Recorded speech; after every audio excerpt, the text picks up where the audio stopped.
annaga shucuurteena iyo damiirkeena iyo jacaylka xukuumadda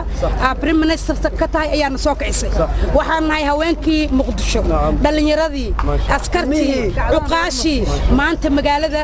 waxaan ka rabnaa laba maado in aad maaragtay badan maraakiib la keeno dal kale hadaad noo haysid aadna rartid hadaadan noo hayna dalkeenan rabnaa iyo xukuumadda adigu nala joogtid waxaan kaloo ka rabnaa laba maadaan rabnaa waxaan rabnaa natiijada cid kale oo dhagahayna u furihin ma jirto maanta shacabku ay dhageysanayaan waxaan ka rabnaa inaan guryaheena ku noqonayno iyo inaan shaqadeena wadanayno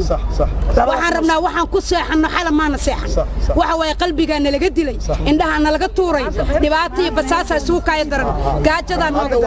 maxaan rabnaa hal isku carruurta halo tago soo ma garan waa mahadsantihiin maanta hadda siidkan jiifanayna maya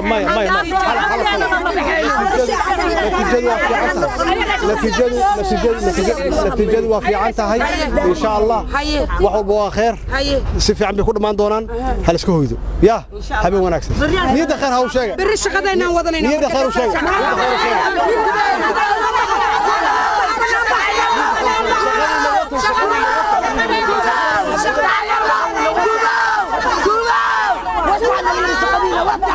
بعد ما تشغليني أنت هاي شغليني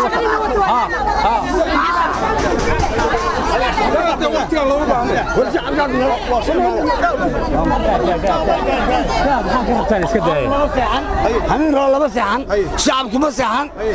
إلا عن عندك هاي لو بدنا نحط مجهده وعيزة شعبك إن شاء الله بحر زحنا إن شاء الله